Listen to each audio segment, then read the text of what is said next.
Pour yourself a fresh cup of awakening with Coffee with Wally, the podcast that brews enlightening discussions with a grind of the past and future.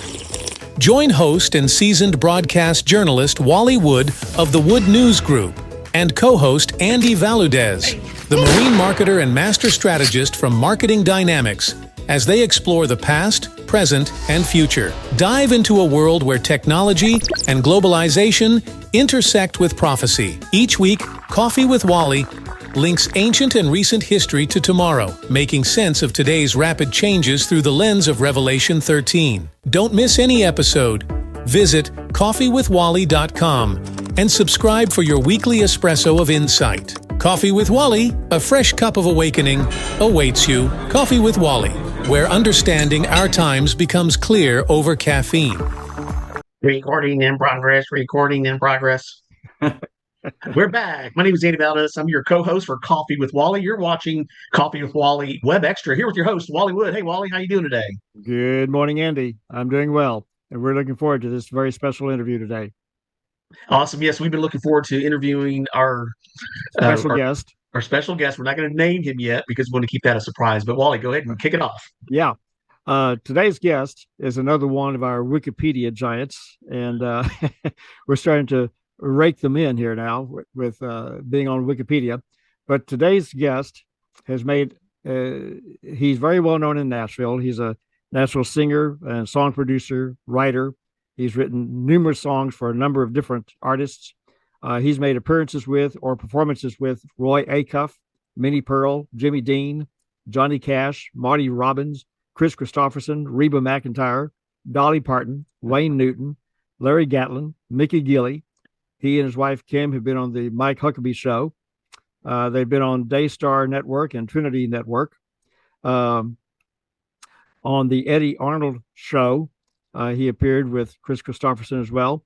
He's been on the Mike Douglas Show, the Virginia Graham Television Show, Mama Cass Elliott Television Show on the ABC Network, Phil Everly Show, and he co-hosted with Steve Allen Television Variety Show. Now, you're probably asking if this is Donald Trump, but no, it's our good friend Bill Nash from Nashville, Tennessee. He and his wife Kim now live here in Houston, and we're going to go into detail on that. Welcome aboard, Bill. Good to have you. Yeah, great to be here, you guys. Thank you so much. I was thinking about all those names you were calling out, honestly. Yes. Wow, I'm going, you know what? Who is this guy? That takes you all the way back before you were born, brother. Man, Andy, I think Andy keeps every scrap of everything that I've ever told him. And he somehow puts it all in there. And I had actually forgotten about the Mike Douglas Show and the Mama Cass Elliott Show. Yeah, isn't that something? Yeah, and there's always something funny about each one. When you do, because here I'm jumping into this. Mike Douglas chose to do his show from Philadelphia. Okay, and I really don't know why, because the major acts would come through there, but not like they would if he were in New York. I mean, there's a lot of them always in New York. There's a few of them now. And I was in fact I ended up co-hosting a show with the governor's wife there in Philly for a season. And I was actually on Capitol Records at the time, and I only lasted one season because it is so cold in Philly in the winter time, and all I had was my South Texas jacket for warmth. Right?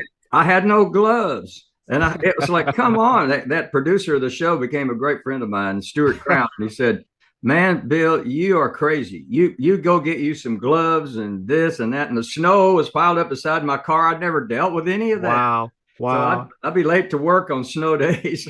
Yeah, us Houston boys, we just don't know how to handle the Oh, that's right. Great. That's right. When we see snow, we take pictures of it. That's true. they get it every year, no matter what, And then we go out and play in it. Exactly. We build snowmen. We build snowmen out in the cold. Listen, when you go as far back as Roy Acuff and Minnie Pearl, that's going back a long way, brother. Really? Yeah. Roy was the father of country music. That's what they call him. And I was recently in Nashville. We've got a new project coming out. I think that's why Andy had kind of gotten up with me on our Old Hank project. And the unfortunate part, I don't know if you guys remember 2, 3, 4, 5 years maybe back when Nashville flooded, and it flooded the Opry House. It flooded, and they had to put. Well, this is the one out at Opryland where the Opryland Hotel is, but the water was up over the stage, and the dressing rooms all got loaded and soaked, and so Mr. Roy's dressing room was very large because everybody would congregate in there. And the last time I was in there, Charlie Pride was in there, little Jimmy Dickens, and me. And we're in there and just listening to Mr. Roy talk. And the guy was up of his, like almost 90 years old, 90 something years old. And yet when he spoke, everybody just shut up. You didn't even have to tell them. We just wanted to hear the stories. And now I'm telling stories like that. I mean, I have my Roy Acuff story, and it has to do with that song, Will the Circle Be Unbroken? Yes. And it was written by A.P. Carter, the Carter family. That's the dad, and that's June Carter's daddy. Yes. That married Johnny Cash, which changed his life immensely for Christianity and Jesus Christ. And I was glad for that. But Mr. Roy, we were on the Louisiana Hayride, and the Nash family trio, my mother, my brother, and I, and we were the opening act for Minnie Pearl and for Roy Acuff. And he was the big star in those days. He packed that place out. It was his name that was the draw. But we went out and opened the show with our gospel music.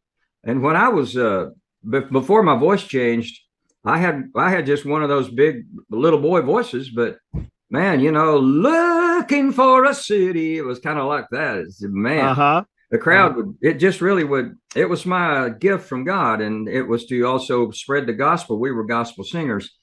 And so we did our part. And then Minnie Pearl came out. She's always funny. And we got to talk with her backstage. We stayed in the same hotel with them. And her husband was a pilot and flew them down there from Nashville and all of that.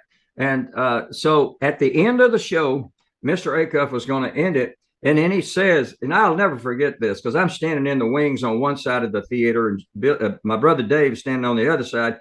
My mama was talking backstage with Minnie Pearl somewhere. The two women were talking about makeup and jewelry and all this kind of stuff.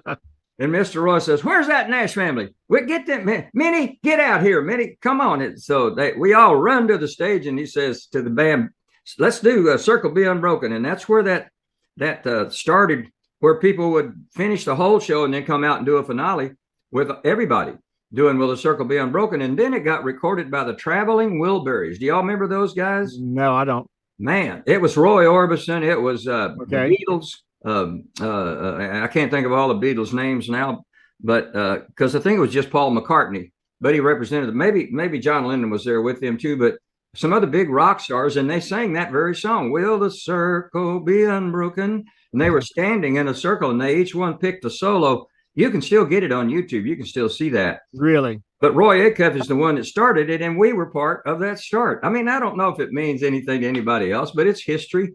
And Bless your heart. Anytime you work with guys like Roy Acuff, you're going to get noticed somewhere, somehow, You're going to experience some history, that's for sure. Well, I've got to ask you a question that will hopefully settle a historical curiosity. Did they name Nashville after you?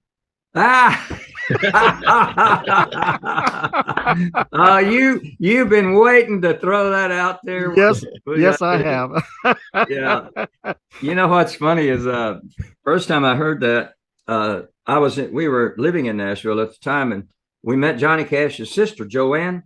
Yes. She is his youngest, still living. She's still alive. She's 92 or 3, but the last living sibling of Johnny Cash.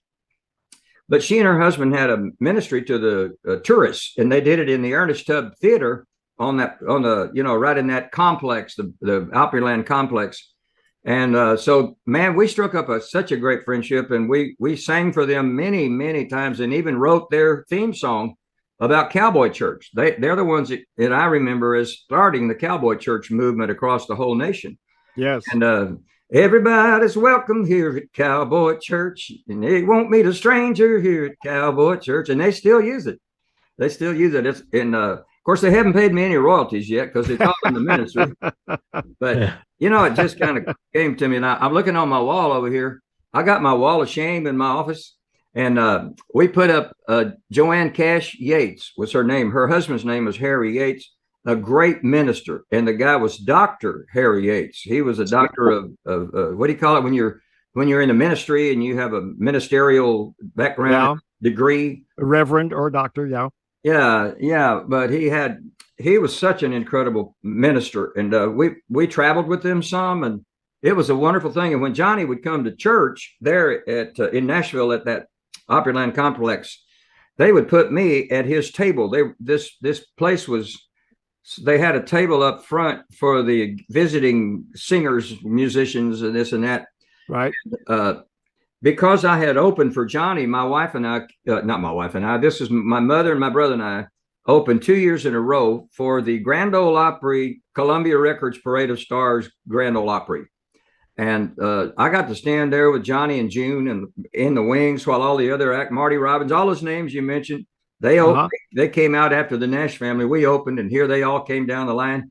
And Johnny and June, I was only about 15, and I was only about 5'7", 135 pounds. Kind of wish for some of those days now. But there I was right there beside them. And Johnny's producer was our producer. And that's how we came from. Our first record album on Columbia was our engine, not our engineer, but our producer was Ernie Altschuler. Not that will mean anything, but he was Perry Como's producer. Oh, really? Yeah. And we had Perry Como's couple of his band members picking for us, some of his studio guys. My mother was a great pianist. So I'm jumping all over this whole dang thing for you guys, but yes, you are. It kind of gets all the music thing gets it discombobulated in a way. But we've been we started in New York because Gene Rayburn discovered us, and ended up in Nashville because they felt like the country division was the best for us. And it's just been a ride like that all my life, you guys. And you mentioned Gene Rayburn. Explain him a little bit. Describe him a little bit to our audience who may not remember who he is or even know who he was. He was in television himself. Yeah. And you know what he was? And you know this, he was a big radio star in New York City. Okay. And you know how many million people are in New York City? And he was like the Greg Gutfield of his day with no curse words. Yes. And but he was such an off the wall character and so intriguing to work with that when NBC came along and started doing these morning shows, you know, the first show Gene Rayburn had before the Match Game. The Match Game is what took him into the sunset. Yes.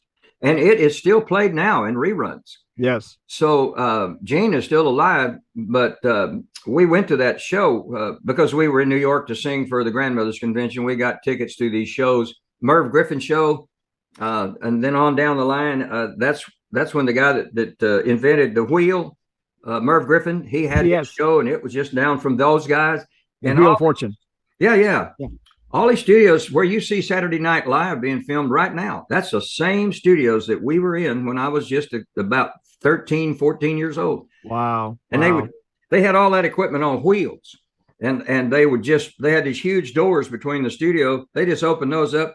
They would roll the piano. Well, you know how big a grand piano is. Yes. They roll it through those doors and roll the cameras, all those huge, big old cameras they used to use back in that would be 1959, y'all. So in the 50s, now the cameras are this big. Yes. You know? And well, folks, in case you didn't know, in just the last few moments, Bill has taken you through the first 5 chapters of his book. His book is entitled Saint, Sinner, Singer, An Unexpected, Redirected, Resurrected Life. It came out in 2021. And there he gives you his life story. And I invite everybody to read this book. A whole lot of celebrities have done so. When he and Kim were on Mike Huckabee's show about 2 years ago, Mike was talking about that book.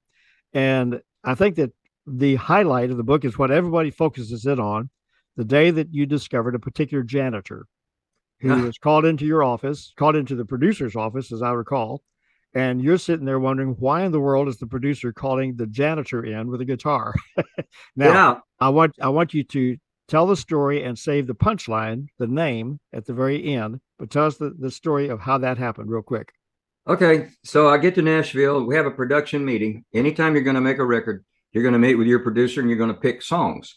Yes. And so that's what we were doing that Tuesday morning, 10 a.m. There I am, Jerry Kennedy, Star Maker, they called him, and they still do. He's retired now, but his sons are still big in the music thing. And so I get there and I meet him face to face because he sent me a contract in the mail, sight unseen, except he'd heard my voice, so he wanted it. So I'm there, and he just walks into his office and shuts the door, and he comes around. I sit down, and he sits down and puts his feet up on the desk and picks up the phone and dials the number and says, "Is the janitor there?" Well, that's pretty perplexing, and he had told me that he was going to have these big time songwriters write me all these songs and we're going to have a bunch of hits. I'm wondering, why is he calling for a janitor? And then he said, a little clue, "Come on over, Bill wants to hear your song." I didn't know I wanted to hear his song. It was like, okay, a janitor with a song. That's a far cry from these big name songwriters that were writing for Jerry Lee Lewis and for the Mickey Gilley and all. Many acts that were on Mercury Records. I was on Mercury Records. That was a label. It's a major label. It's a big deal. So in the door walks a guy I'd never seen, didn't know, had a guitar with him, and torn up blue jeans, as I recall. Yeah, black jeans and a black T-shirt, just washed out and hair all ruffled and stuff. And Jerry introduces me to him, and he sings a song. Hey, let me do this, you guys. So it goes like this. I got my little guitar. Don't look so sad. I know it's over, but life goes on. This old world will keep on turning. Those extra chords are mine. Yeah. Let's just be glad we had some time to spend together.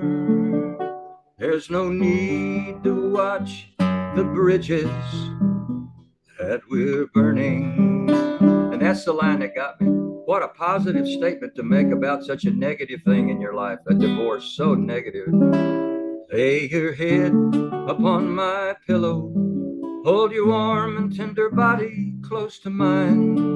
Hear the whisper of the raindrops blowing soft against the window. And make believe you love me one more time. Here's the name of the song is? The name of the song Good Time. Yes. Chris Christopherson. That's who was singing to me, sitting there as a janitor. Wow. Well, he was not famous, so no big deal in those days, except the janitors writing songs.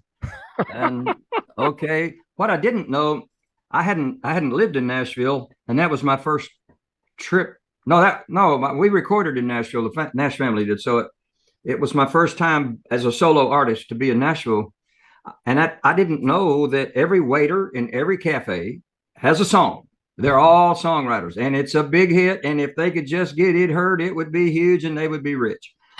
Well, that's the general thinking, about it. But Chris, he was a helicopter pilot in the Army, man. He was a captain. His dad was a general, and wow. I didn't know any of that. But he stuck it out in Nashville. He lived in an abandoned building when I met him, and he attended bar from time to time for extra cash to live. And in the wintertime, I've thought about it, you guys, a million times. How I just didn't know this when we talked, because he was a Rhodes Scholar. And I know that, Wally, that would mean something to you with you and your background, because you're great at writing all this stuff down and presenting and da.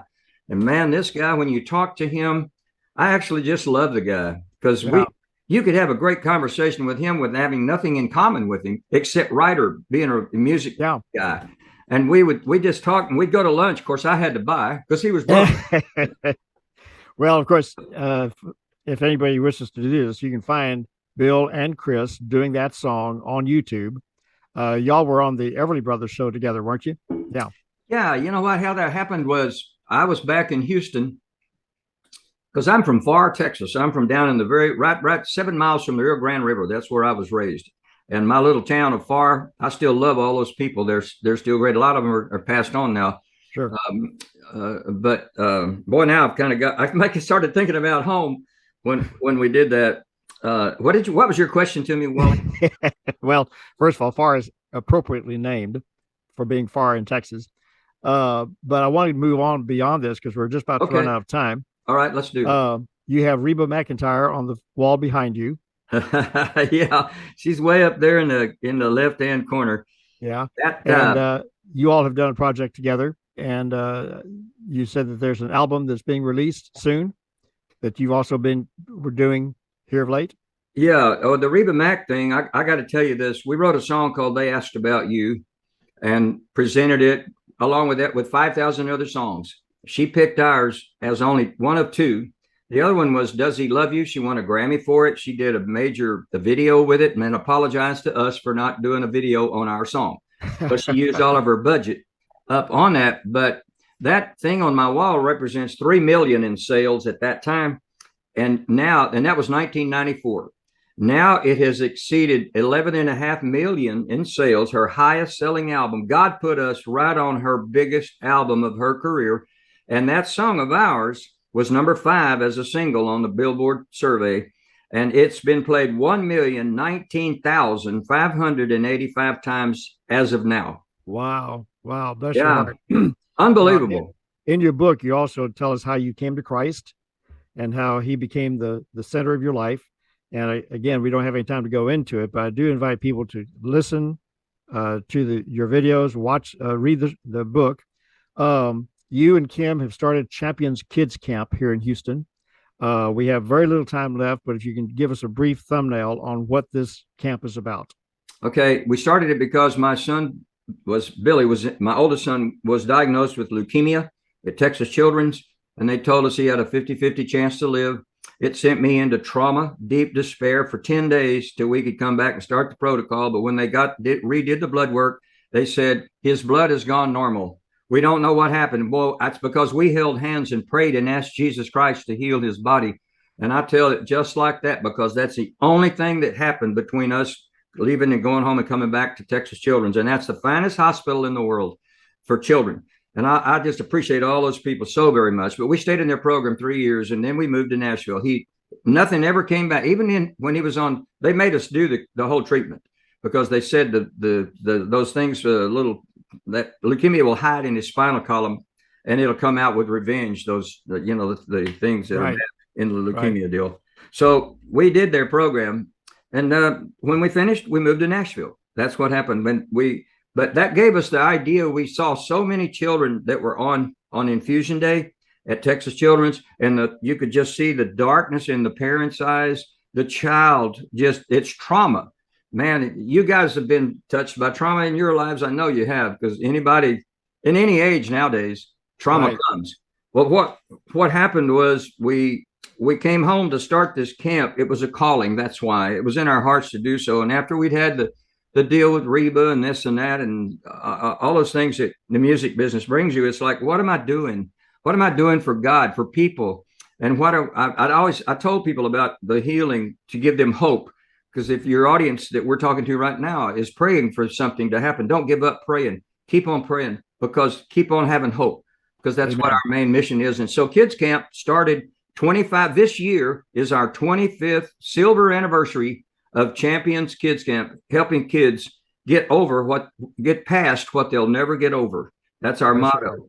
I don't know how many thousand kids, Wally, called me Uncle Bill. We didn't want to be called Mr. Nash and Mrs. Nash and all. She's Aunt Kim, I'm Uncle Bill, and we love these kids.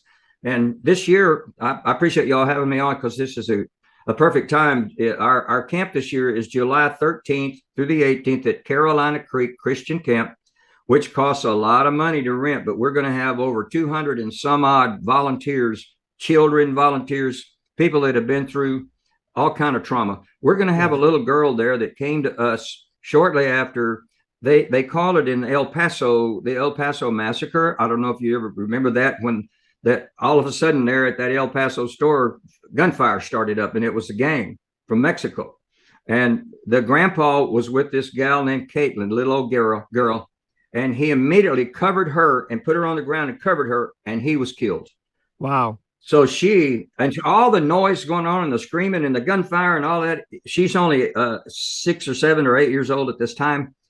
And her mother was looking for somebody to help her because she couldn't quit. She couldn't sleep. She couldn't no longer deal with life. And so she came the first year, and it was just a process. But she's still with us, and she's coming back to camp this year. This will be her 5th year to come to camp. And now she's one of our leaders in training. How old is she? She is such a love. I just wish you guys could meet her. And she would tell you better about camp than I can.